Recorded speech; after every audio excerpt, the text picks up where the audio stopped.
Space, the final frontier.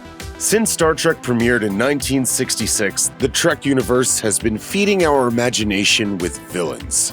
Among Trek's baddies are some of the most fun and memorable in popular media. From deceitful tricksters to psychotic warlords, here are the best Star Trek villains ranked.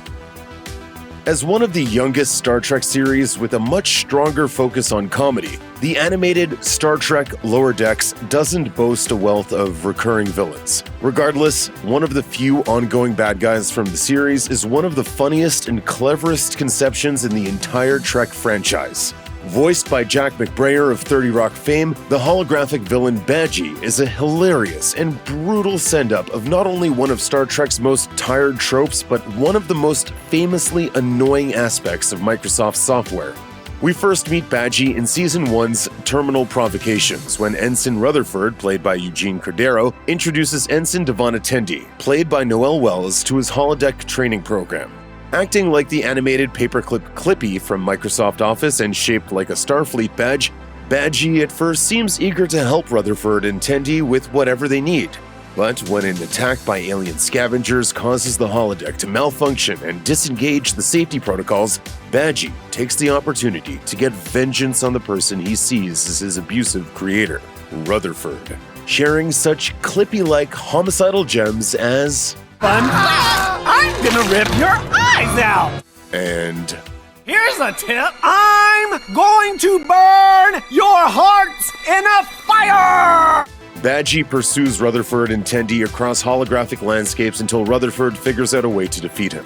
Badgie makes a second appearance in the Season 1 finale, and we hope we'll be seeing plenty more of him in the future. Kurtwood Smith has made a number of TV and film appearances in the Star Trek franchise, but none of his characters are as chilling and sympathetic as the brilliant scientist Anorex from Season 4 of Star Trek Voyager. He never reappeared after the two-parter Year of Hell, but he made enough of an impression to earn a spot on the list. Part of a race known as the Krenim, Anorex begins his cursed quest by seeking to restore his people's once expansive empire to power. To this end, he develops a temporal weapon called the Weapon Ship, which he uses to wipe out other species. He doesn't just kill them, he erases them from time. While his attempts do restore more and more of the Krenim Imperium, the restoration of a single colony eludes him every time. The colony of Kiana Prime, where Anorex's wife, children, and grandchildren lived until his actions unintentionally erased them.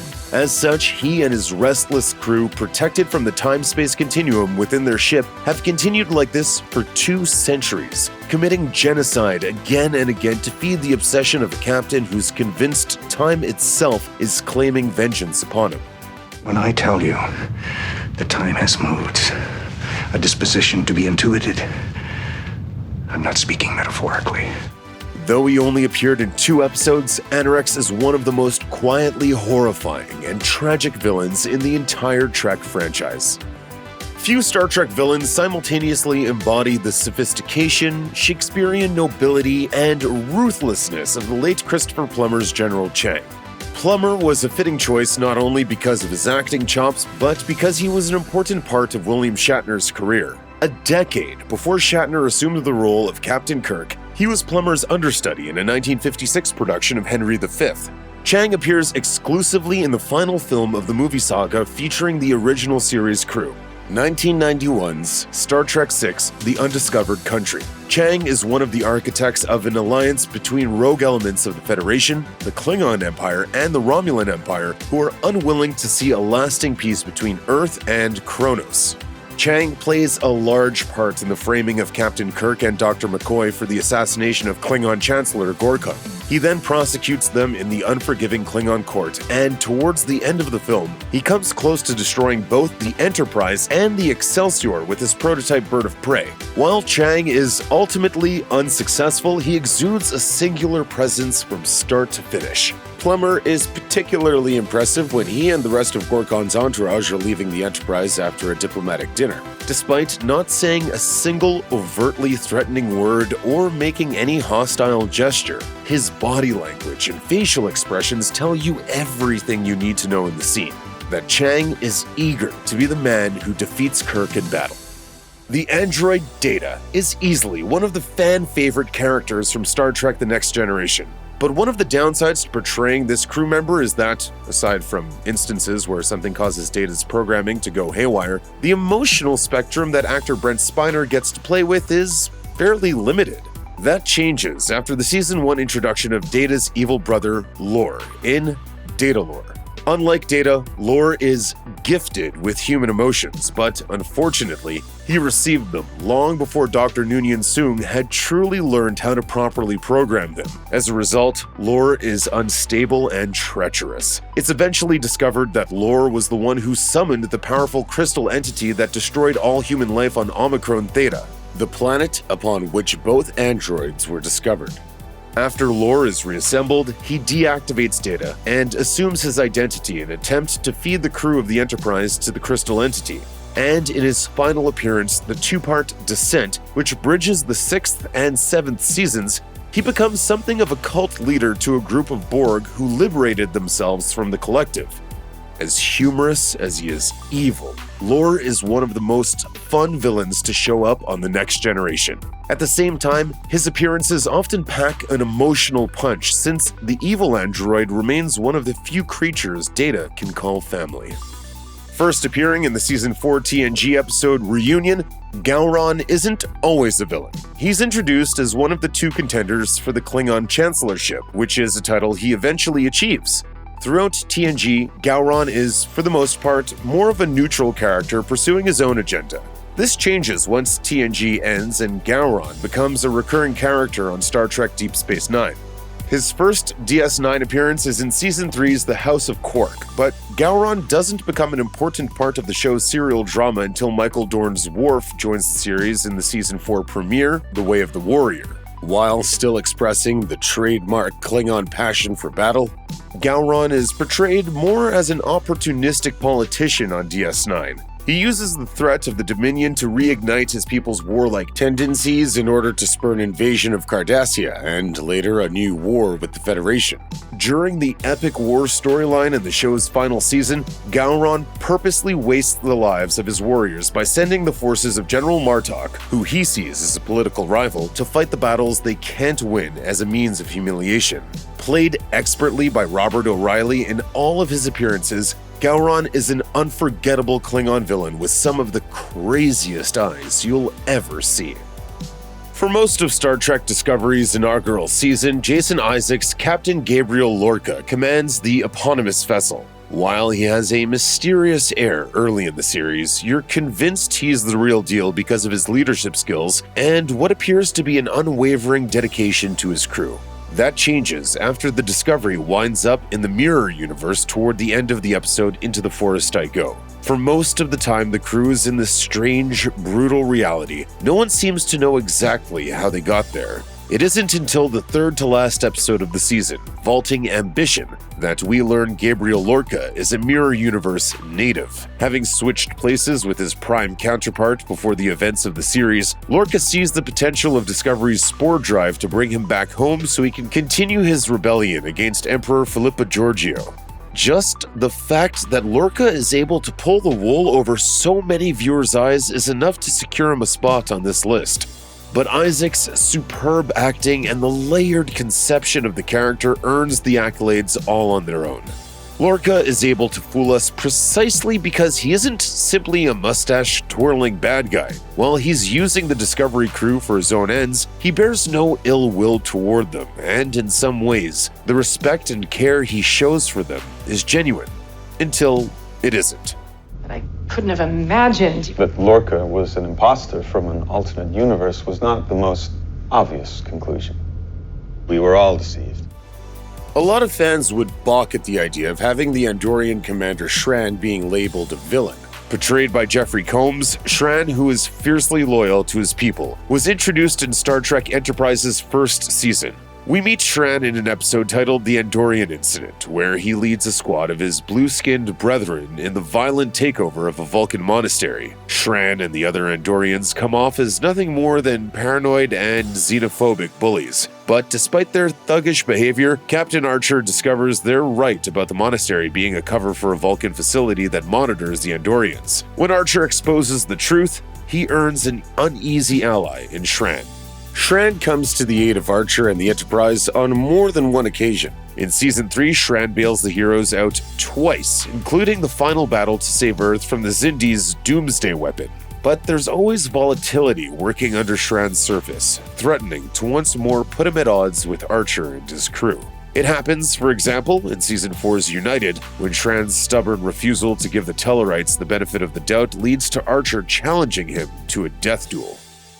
For the most part, Christopher Lloyd's most famous characters, like Doc Brown in the Back to the Future series, aren't particularly intimidating, so it's a testament to the actor's range that he performed so well as the Klingon commander Krug in 1984's Star Trek III: The Search for Spock. When Krug learns of Starfleet's secret Genesis project meant to instantly turn lifeless celestial bodies into habitable planets, he means to seize it as a doomsday weapon for the Klingon Empire. In the process, he orders the killing of Captain Kirk's son, a death that scars Kirk for years. In many ways, Krug is the first example of the kind of Klingon we know and love today. While their new look is shown briefly in 1979's Star Trek: The Motion Picture, it isn't until Krug that we get to see a fully fleshed out performance. While the Klingons were always warlike, Krug and his crew are more brutish than their predecessors in the original series, locking himself in a death grip with an alien beast just for fun and going mano-a-mano with Kirk as Genesis is in its explosive death throes. Krug gives us a portrayal of what remains one of the most potent examples of the Klingon passion for combat.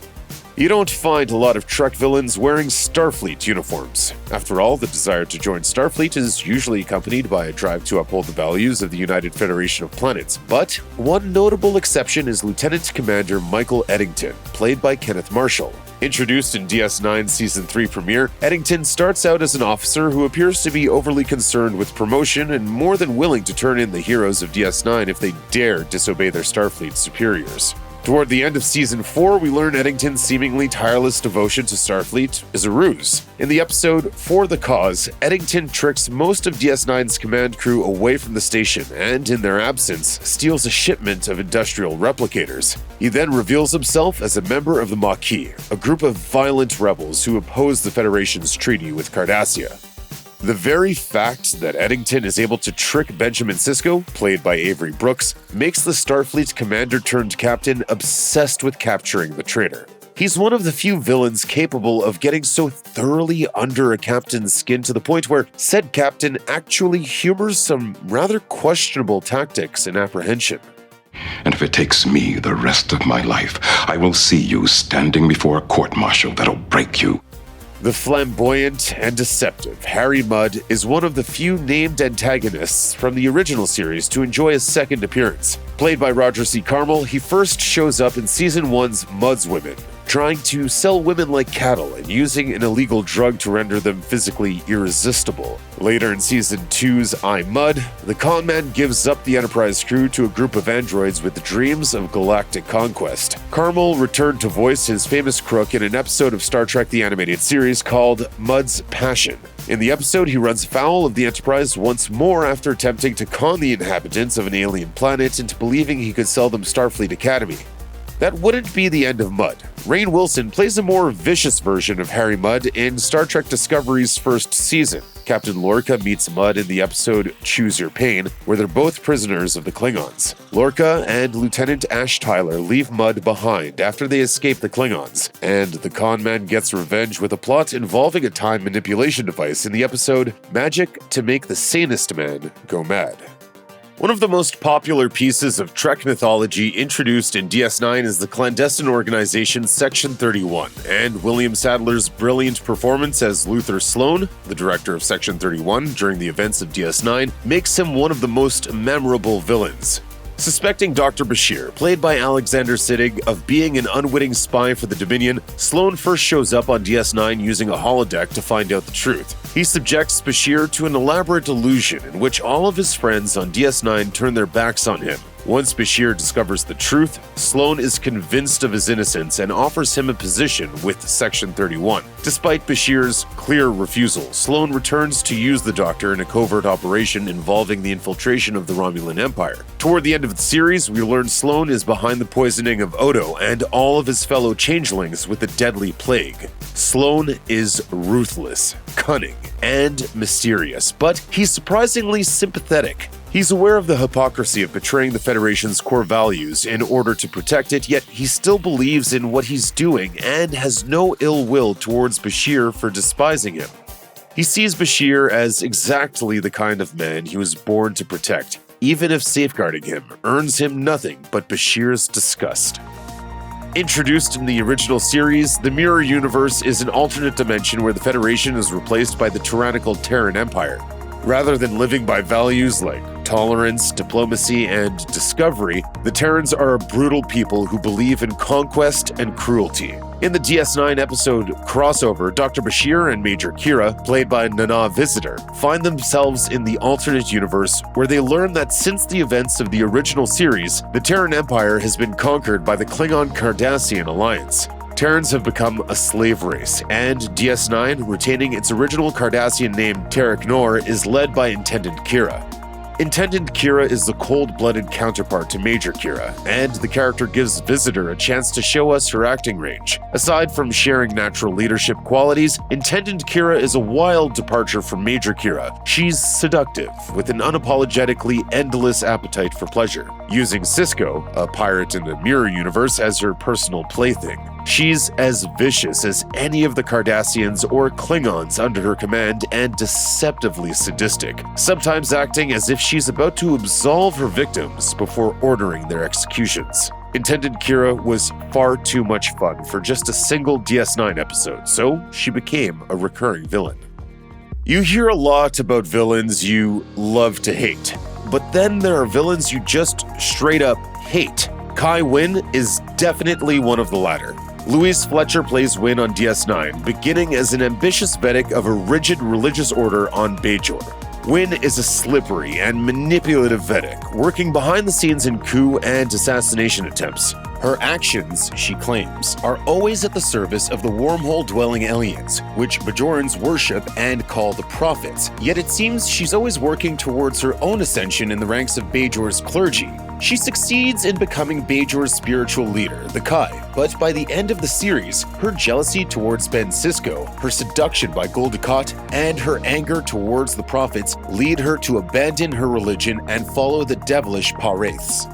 Winn is one of the most interesting and complex villains in all of Trek. Her downfall is tragic in the most classic sense of the word. Once she wins the title of Kai, rather than simply basking in her power as we expect, she seems to genuinely want to help her people. The problem is, of course, she also seems to fully believe that the ends justify any and all means. What if you could genetically engineer a race to be equally cunning leaders and diplomats in the most hostile of situations? What you would come up with might look a lot like the Vorta, which is the Dominion's lieutenant race that leads hordes of brutal Jem'Hadar while being completely subservient to the Founders. And of the Vorta we meet on DS9, none is more memorable than Jeffrey Combs' Weyoun.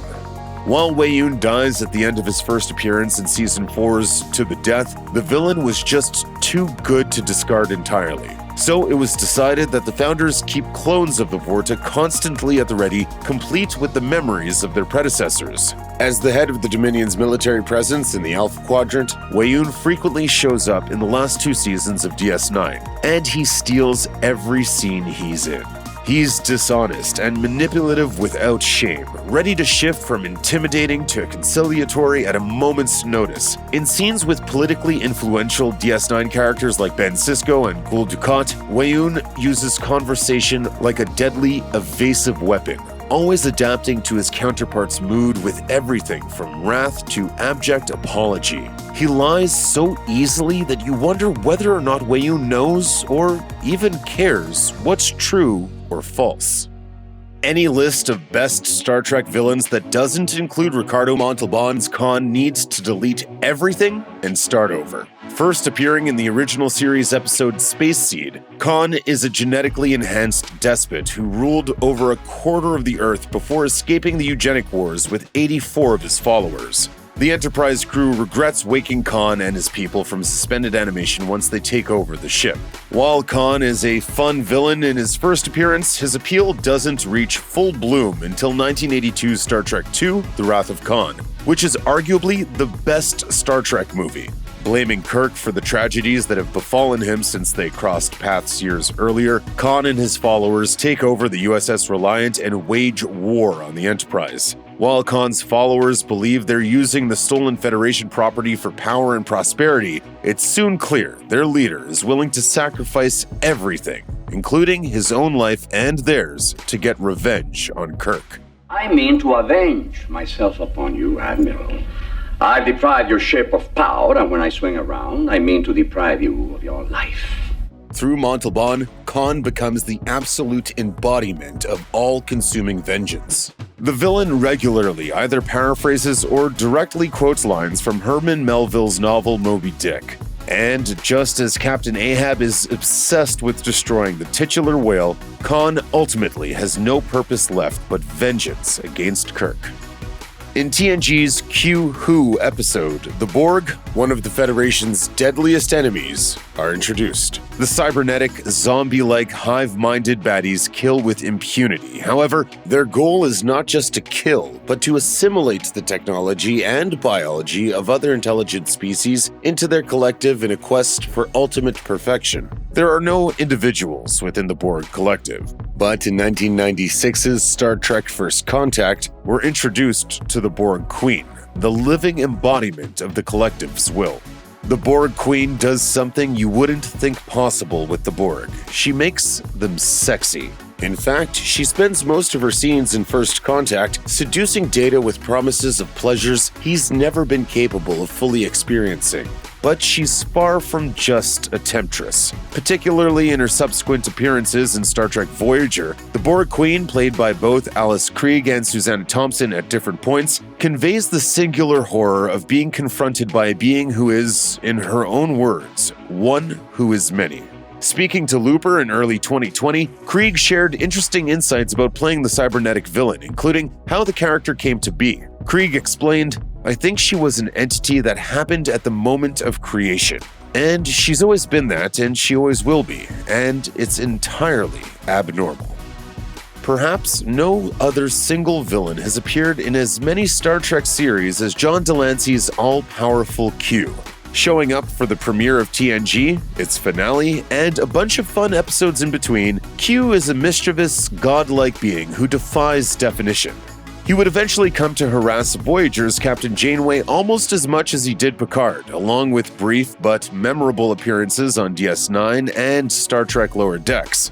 Hilarious and carefree, Q is so popular that it might be a problem for some fans to even call him a villain. But while he isn't wholly evil, he's certainly a villain in the sense that when he shows up, he's almost always an antagonist. While he usually reverses any direct harm he inflicts upon humans, he couldn't care less about those who are lost indirectly, such as the Enterprise crew members killed by the Borg in the episode Q-Who.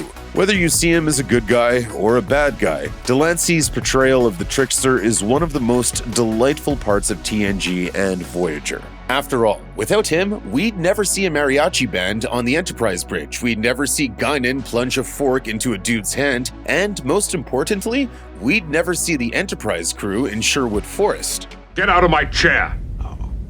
And I was hoping for something more along the lines of, "Welcome back, Q. It's a pleasure to see you again, my old friend."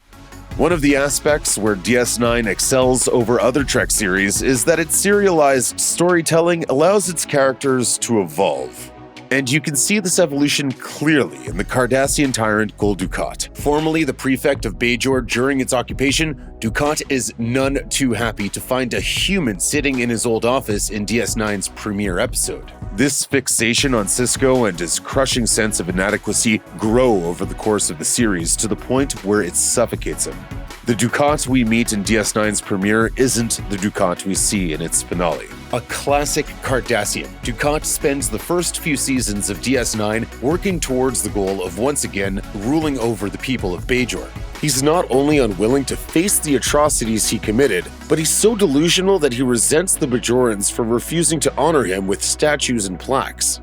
For a time, he's something of an ally to the DS9 crew, but when the Dominion gives him an opportunity to seize control over all of Cardassia, he becomes the Alpha Quadrant's most feared warlord. Before the end of the series, he goes from conqueror to madman, madman to cult leader, and from cult leader to the powerful vessel of the Pa-Wraiths, the Prophet's destructive adversaries. Wonderfully portrayed by Mark Alemo, Dukat is ultimately the most complex, believable, and twisted villain in all of Star Trek. Check out one of our newest videos right here, plus even more Looper videos about Star Trek are coming soon. Subscribe to our YouTube channel and hit the bell so you don't miss a single one.